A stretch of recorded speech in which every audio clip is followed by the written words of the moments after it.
রাজস্থান নামের একটা গ্রামে এক রাজা ও রানী বাস করত। রাজা ও রানী গ্রামে বাস করার কারণ তাদের রাজ্য এক শয়তান ডাইনি এসে হামলা করে দখল করে নিয়েছিল। তাই রাজা রানী বাধ্য হয়ে রাজ্য ছেড়ে পালিয়ে চলে আসেন আর গ্রামে থাকতে শুরু করেন। গ্রামের মানুষজন তারা যে রাজা ও রানী তা কখনোই জানতেন না, তাদেরকে সাধারণ মানুষ হিসেবেই থাকতে দেয়। রাজা ও রানী প্রথমে সেই গ্রামের জমিদারের বাড়িতে কাজ শুরু করেন, আর জমিদারের বাড়িতে স্বামী স্ত্রী কঠোর পরিশ্রম করে প্রথমে নিজেদের জন্য একটা থাকার জায়গার বন্দোবস্ত করে। রাতের বেলা যখন রাজা ও রানী ঘুমোচ্ছিলেন তখন রানী বলেন, হ্যাঁ গো, আমরা আমাদের রাজ্য ছেড়ে এভাবে শ্রমিকের মতো কাজ করছি। কখনো কি এমন দিন আসবে যখন আমরা আমাদের রাজ্যে আবার ফিরে যেতে পারবো? তোমাকে যে এভাবে অন্যের বাড়িতে চাকর বাকরের কাজ করতে দেখতে আমার সহ্য হয় না। তুমি একটা রাজ্যের রাজা, আর সে কিনা জমিদারের জুতো পরিষ্কার করছো। এভাবে আমরা লুকিয়ে আছি, ওই ডাইনির কি কোনো নিস্তার হবে না? তুমি এত চিন্তা করো না, সময় এলে সব ঠিক হয়ে যাবে। এখন যদি আমরা আমাদের পরিচয় দেই, ডাইনি জেনে যাবে যে আমরা এখানে আছি। তোমার গর্ভে আমাদের সন্তান যখন নিরাপদে এই পৃথিবীতে আসবে তখন আমরা একটু স্বস্তি পাবো, কিন্তু তার আগে এখন আমি কোনোভাবেই তোমার কোনো ক্ষতি হতে দিতে পারবো না। আগে তোমার সন্তান পৃথিবীর আলো দেখবে, তারপর আমি আমার সৈন্য সাজাবো। আবারও আমি যুদ্ধ করে আমার রাজ্য ফেরত নেব, কিন্তু তার আগে আমাকে আত্মগোপন করে থাকতেই হবে। তুমি চিন্তা করো না রানী, আমি তোমাকে আবার আমার রাজপ্রাসাদে নিয়ে যাব। আমার সন্তানরা এই পৃথিবীর আলো দেখবেই দেখবে। রাজা ও রানী এভাবেই দিন কাটাচ্ছিল। 10 মাস 10 দিন পর রানী ফুটফুটে 2 কন্যা সন্তানের জন্ম দেন। তিনি তার 2 কন্যা সন্তানের নাম রাখেন রোজা ও রূপা। রোজা ও রূপা রাজা রানীর কোলেই বড় হতে থাকে, কিন্তু একদিন ডাইনি জানতে পেরে যায় যে রাজা ও রানী এই গ্রামে এসে লুকিয়ে আছে। ডাইনি বুঝতে পেরে যায় এদেরকে শেষ না করলে এরা আবারও রাজ্য দখল করার জন্য চলে আসতে পারে। তাই ডাইনি সেই গ্রামে হামলা করে। রাজা ও রানী তার 2 মেয়ে সোনা ও রূপাকে এক কৃষকের বাড়িতে রেখে সেখান থেকে চলে আসে। ডাইনি ভাবে তাদের কোনো সন্তান নেই, তাই ডাইনি ওদের 2জনকে শেষ করে ফেলে। হা হা হা হা হা, এত বছর পর আমার শান্তি এলো। আমি ওদেরকে শেষ করতে পেরেছি। ওই রাজা আর রানীর জীবন শেষ। এখন আর রাজ্যের দিকে কেউ চোখ তুলে তাকাবে না। হু হা হা হা হা। আমি হলাম কালী ডাইনি। এই কালী ডাইনির শক্তির কাছে কেউ কখনো পারেনি। তোরা তুচ্ছ রাজা আর রানী আমার বিরুদ্ধে ষড়যন্ত্র করে আবারও রাজ্যে আসতে চাইছিলি। তোদেরকে আমি পাতাল থেকেও তুলে এনেছি। এবার এবার এই রাজ্য আমার। আমি সব জায়গায় ত্রাসের রাজত্ব স্থাপন করব। সবাইকে শেষ করে দেব, কাউকে শান্তিতে থাকতে দেব না। হা হা হা হা। গ্রামবাসী যখন জানতে পারে তারা আসলে রাজ্যের রাজা ও রানী ছিলেন, তখন তারা সবাই আফসোস করতে শুরু করে। হায় হায় হায়, একটা রাজ্যের রাজা ও রানী আমাদের মাঝে থাকলেন, আমরা টেরও পেলাম না। কত ভালো মানুষ ছিলেন। রানী তো আমাদের সঙ্গে কিভাবে মিশলেন যেন উনি আমাদেরই একজন। আর রাজা জমিদারের বাড়িতে কি কাজই না করলো, জমিদারের জুতা পর্যন্ত পরিষ্কার করে দিয়েছেন। আহারে, এমন রাজা রানীকে আমরা হারালাম। জমিদার মশাই, সে তো আপনার রাজ্যে আপনার জমিদার বাড়িতে কাজ করলো, আপনি একবারও টের পেলেন না যে স্বয়ং রাজা রানী আছে আপনার বাড়িতে? আমি কিভাবে টের পাবো? তারা কখনো কোনো অহংকার করেনি, সব সময় চুপচাপ কাজ করে গেছে। এত ভদ্র, এত শিক্ষিত, নম্র মানুষ আমার বাড়িতে কাজ করেছে দেখে আমি তো আসলে অবাকও হয়েছি। এত ভালো মানুষ কি করে হয়? ওই ডাইনি যে ওনাদের মেরে ফেললো, ওনাদের সন্তান কোথায়? আমাদের বাড়িতে ওনারা তাদের সন্তান রেখে গেছেন। ওরা তো এখনো ছোট, ওদেরকে আমি মানুষ করব। জমিদার মশাই, আপনার যদি আপত্তি না থাকে, আমার কোনো সন্তান নেই। বেশ বেশ, তুমি তাহলে রাজা এবং রানীর 2 সন্তানকে বড় করতে থাকো। ওরা বড় হলে রাজ্যের ভার ওরাই ওদের কাঁধে নিয়ে নেবে। দেখবে একদিন সব ঠিক হয়ে যাবে। আর তোমার কিছু দরকার হলে আমাকে বলো, আমি তোমাকে সব কিছুর ব্যবস্থা করে দেব। রোজা ও রূপা সেই গ্রামেই বড় হতে থাকলো। ওরা ছোট থেকেই ওদের বাবা মায়ের কথা শুনতে শুনতেই বড় হয়ে গেছে। একদিন রোজা ও রূপা হাঁটতে হাঁটতে জঙ্গলের ধার দিয়ে ঘুরে বেড়াচ্ছিল।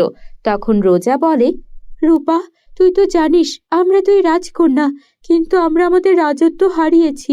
যে কোনো মূল্যেই হোক আমাদের বাবা মায়ের শেষ ইচ্ছা আমাদের পূরণ করতেই হবে। তাদের ইচ্ছা ছিল আবারও রাজ্য ফিরে পাওয়া, আর ওই শয়তান ডাইনিকে ওই রাজ্য থেকে তাড়ানো। শুনেছি ওই ডাইনি রাজ্যের সবার উপর অনেক অত্যাচার করে। বাবা মায়ের ইচ্ছা আমাদের পূরণ করতেই হবে, কিন্তু আমরা এমন কি করব যা করলে ওই ডাইনি উচিত শিক্ষা পাবে? এমন কিছু তো করতেই হবে যেন ডাইনি আমাদেরকে কোনোভাবেই হারাতে না পারে। আমি শুনেছি এখান থেকে দূরে একটা উঁচু পাহাড় আছে, সেই পাহাড়ে এক জাদুর তান্ত্রিক বসবাস করেন। তিনি তন্ত্রবিদ্যা দিয়ে এমন এমন জিনিস তৈরি করেন যা দিয়ে মহাশক্তিশালী কাউকেও হারানো সম্ভব। চল আমরা বরং সেখানে যাই। কিন্তু শুনেছি সেখানে যাওয়া সহজ নয়। সেখানে সাপ, ভাল্লুক, ভয়ঙ্কর সিংহ সব আছে। সাধারণ মানুষ সেখানে পৌঁছাতে পারে না। হ্যাঁ, তো আমরা কি সাধারণ মানুষ নাকি? ভুলে যাস না আমরা দুই রাজকন্যা, অসম্ভবকে আমাদের সম্ভব করতেই হবে।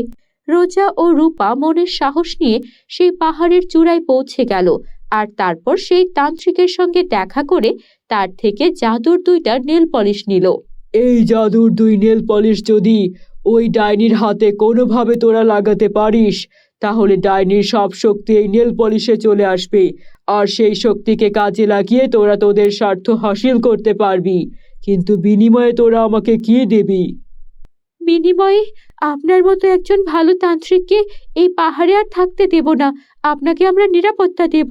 আমাদের রাজ্যের বিশেষ একটা পদবি আপনি পাবেন। আমাদের রাজ্যের মন্ত্রীর পরেই আপনার জায়গা হবে, এ আমরা কথা দিচ্ছি। এই না হলে রাজকন্যার মতো কথা? ঠিক বলেছিস, আমার ওপর অনেক ভয়ঙ্কর দুষ্ট তান্ত্রিক জাদুকররা হামলা করতে চায় আমার জাদুবিদ্যার জন্য। তোরা আমাকে নিরাপত্তা দিলে বেশ ভালোই হবে। ঠিক আছে, তোদের জন্য শুভ কামনা রইল। ওরা দুই রাজকন্যা সাধারণ দুই নেলপলিশওয়ালি সেজে রাজ্যে প্রবেশ করে আর ডাইনির সঙ্গে দেখা করতে যায়।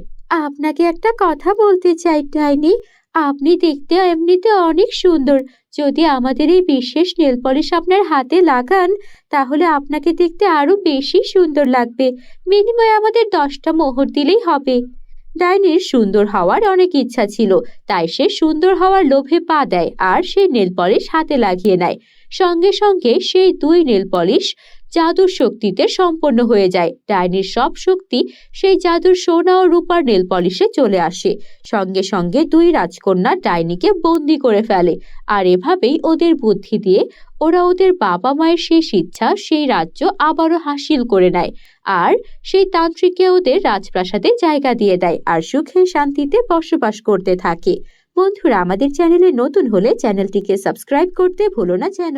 কুসুমপুর নামের একটা গ্রাম ছিল। সেই গ্রামে সুবল নামের একটা রাখাল ছেলে বাস করত। সুবল প্রতিদিন গরু নিয়ে নদীর পাড়ে গরু চড়াতে চলে যেত। আজকে তো আমি 10টা গরু নিয়ে এসেছি। গরুগুলোকে ভালো করে দেখাশোনা করতে হবে। গতকালকে যে আমার একটা গরু হারিয়ে গেল, ওই গরু খুঁজতে খুঁজতে আমার রাত পার হয়ে গেল। এই গরুগুলো নিয়ে পড়েছি মহা বিপদে। কোথায় যে যায়, এত ভালো করে রশি দিয়ে খুঁটি দিয়ে বেঁধে রাখি, তারপরও ছুটে চলে যায়। এই তাজা তাজা ঘাস খাইয়ে গরুগুলোকে এমন তরতাজা আর শক্তিশালী করেছি যে আমি গরুগুলোর সঙ্গে আর পারি না। কি করব? অন্য রাখালেরা তো গরুগুলোকে ঠিক মতো খাওয়ায় না, ওদের গরুগুলো দুর্বল থাকে, আর আমার গরুগুলো একদম মোটা তাজা সবল। কিন্তু তারপরও জমিদার মশাই আমাকে ঠিক মতো মাইনে দেয় না। ভালো একটা রাখাল পেয়েছে তো, তারপরও এই অবস্থা করে। আমি যখন চলে যাব তখন দেখব জমিদার মশাইয়ের এই গরুগুলো কে দেখাশোনা করে। এই সুবলের মর্ম তখন ঠিক বুঝতে পারবে। তখনই সুবল দেখে পানির মধ্যে একটা মেয়ে। আরে আরে, ওখানে ওই মেয়েটা কি করছে? মেয়েটা ডুবে যাচ্ছে না তো? পানির মধ্যে এমন নদীতে একটা মেয়ে? না না, আমার মেয়েটাকে কিভাবেই হোক বাঁচাতেই হবে। এই যে মেয়েটার মাথা দেখা যাচ্ছে, কিন্তু আমি মেয়েটাকে উঠাতে যাব, আমার গরুগুলো যদি চলে যায়। ধুর, ওসব চিন্তা পড়ে। এই যে মেয়ে, আমি আসছি তোমাকে বাঁচাতে, দাঁড়াও। সুবল কিছু না ভেবেই শীতের মধ্যে কনকনে ঠান্ডায় নদীতে ঝাঁপ দিল আর মেয়েটাকে ওপরে তোলার চেষ্টা করলো। মেয়েটাকে সুবল যতই উপরে তোলার চেষ্টা করে, মেয়েটা ততই নদীর গভীরে যেতে থাকে। আর সুবল টানাটানি করার পর মেয়েটা বলল, কি হচ্ছে কি? আমাকে এভাবে টানাটানি করছো কেন? তুমি কি দুষ্ট লোক? তুমি আমাকে নিয়ে যেতে চাচ্ছ কেন? আমি দুষ্ট লোক হবো কেন? আমি তো তোমাকে বাঁচাতে এসেছি মেয়ে। তুমি তো পানিতে ডুবে যাচ্ছ। আমি পানিতে ডুবে যাচ্ছি? পানিতেই আমি বাস করি, আমি পানিতে ডুবে যাব কোন দুঃখে? কি যা তা বলছো? মানুষ কখনো পানিতে বাস করতে পারে নাকি? তোমার সাঁতার কাটতে ইচ্ছে হচ্ছে, তো এমন ডুবে ডুবে সাঁতার কাটছিলে কেন? নিঃশ্বাস না নিয়ে? আমি অনেকক্ষণ ধরে খেয়াল করছি, তুমি এক ডুব দিয়ে অনেকক্ষণ পানির নিচে ছিলে, তাই তো আমি ভাবলাম যে তুমি হয়তো ডুবে যাচ্ছ। আমি তো তোমার উপকার করতে আসলাম, তোমাকে আমি নদীর ওপারে তোলার জন্য এসেছি। ঠিক আছে, সাঁতার কাটো। আরে মূর্খ ছেলে, আমি কোনো সাধারণ মানুষ নই, আমি হচ্ছে জলপরি। কি যা তা বলছো? আমি কি বোকা নাকি? জলপরি আবার হয়? আমি তোমার কথা একটুও বিশ্বাস করি না। আমার কথা বিশ্বাস করো না? এই দেখো। তখনই জলপরি তার লেজ দিয়ে সুবলকে একটা বাড়ি মারে। ও বাবা গো, আমার কোমরটাই ভেঙে দিচ্ছিল একটু হলে। যে তোমাকে বাজানোর জন্য এমন শীতের কনকনে পানিতে নেমে এসেছে, তাকেই তুমি এভাবে লেজ দিয়ে বাড়ি মারলে? অনেক ডেঞ্জারাস মেয়ে তো তুমি, বাপরে বাপ। তুমি তো ভারী মজার মানুষ। ঠিক আছে, আমার নাম হচ্ছে জলপরি সিন্ড্রেলা। তোমার নাম কি? আমার নাম সুবল। সুবল, আমি সবার উপকার করি, আর আমি হলাম জমিদার মশাইয়ের খাস রাখাল। 10-10টা গরু আমি পালতে পারি। হ্যাঁ, তা জলপরি রাজ্য থেকে এখানে কি করতে এসেছো? শোনো, সবাই সুবলের মতো ভালো মানুষ নয়। অন্য কেউ তোমাকে দেখলে নিয়ে কিন্তু বেচে দেবে। জলপরির তো অনেক দাম হবে। তা সুবল, তুমি আমাকে বিক্রি করবে না? তোমার কি টাকার লোভ নেই? না না, সুবলের কোনো টাকার লোভ নেই। সুবল কোনো ভালো মানুষের ক্ষতি করে না, আর জলপরীরও ক্ষতি করে না। যাও যাও জলপরি, তোমার জলপরি রাজ্যে চলে যাও। তারপর জলপরি সেখান থেকে জলপরি রাজ্যে চলে গেল। কিন্তু জলপরি কিছুতেই সুবলকে ভুলতে পারছিল না। বাড়িতে এসে শয়নে স্বপনে সব জায়গায় ওর শুধু সুবলের কথাই মনে পড়ত। আর সুবলের কথা ভেবে ও লজ্জা পেত, হাসতে থাকতো। এই সব কিছু জলপরি রাজ্যের রাজা ও রানী টের পেলেন। তারা দেখলেন তাদের মেয়ে কেমন যেন একা একাই হাসে আর সারাক্ষণ কিছু চিন্তা করে। তখন জলপরি রানী বলল, মা সিন্ড্রেলা, কি হয়েছে তোমার? আমি বেশ কিছুদিন ধরে খেয়াল করছি তুমি কিছু একটা চিন্তা করো আর হাসো, খুশি হও। কি হয়েছে আমাকে বলো। মা, আমি পৃথিবীর একটা ছেলেকে ভালোবেসে ফেলেছি। সে একটা রাখাল, কিন্তু তার কথাবার্তা, তার সাহসিকতা আর সততা আমাকে মুগ্ধ করেছে। আমি তাকে বিয়ে করতে চাই মা। তাকে বিয়ে না করলে আমার যে কোনো কিছুতেই শান্তি হবে না। কি বলছো কি? জলপরি হয়ে মানুষকে বিয়ে করবে কি করে? সে জলপরি রাজ্যে এসে থাকতে রাজি হবে না। কে বলতে পারে? আমি তাকে আমার মনের কথা জানাতে চাই, তারপর দেখা যাবে সে কি বলে। পরদিন জলপরি একই সময়ে রাখালের অপেক্ষা করতে লাগলো, আর রাখাল আসা মাত্রই নদী থেকে উঠে এলো জলপরি। ও রাখাল, তোমার সঙ্গে একটা কথা ছিল গো। আমার সঙ্গে কি কথা জলপরি? তুমি আবার পানির ওপরে উঠে এসেছো। আমি তোমাকে না করেছি, কিন্তু কোন দিন জমিদারের লোকজন তোমাকে দেখতে পারবে, আর তোমাকে কিন্তু বন্দি করে নিয়ে যাবে, এই আমি বলে দিলাম। ওসব কথা ছাড়ো রাখাল, আমি তোমাকে ভালোবেসে ফেলেছি। আমি তোমার বউ হতে চাই। তুমি কি আমার প্রস্তাবে রাজি আছো? বলো না। এসব কি বলছো? আমি জলপরীকে কি করে বিয়ে করব? আর তুমি তো শুনেছি জলপরি রাজ্যের রাজকন্যা।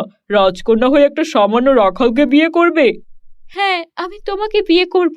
তুমি সামান্য নও, আমার কাছে তুমি অসামান্য। তুমি যদি রাজি হও, আমি তোমাকে আমার জলপরি রাজ্যে নিয়ে যাব। মানুষ কি পানির নিচে থাকতে পারে? আমি একটু সাঁতার কাটতে জানি, এর বেশি কিছু আমি পারি না বাপু। তোমার আমাকে পছন্দ হয়েছে তো? তোমার বাবা মা রাজি হবে না? বাবা মা? আমার তো এই পৃথিবীতে কেউ নেই। আমি শুধু রাখালের কাজ করি, টাকা পাই, খাই দাই, ঘুমাই।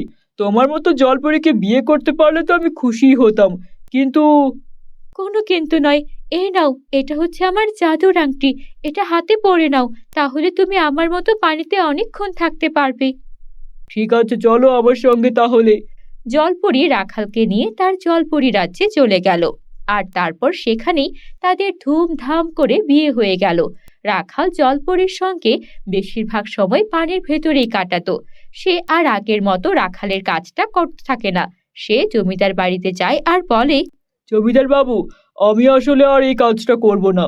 আমি একটা অন্য জায়গায় চলে যাচ্ছি, আপনি অন্য রাখাল রেখে নেবেন। কেন রে?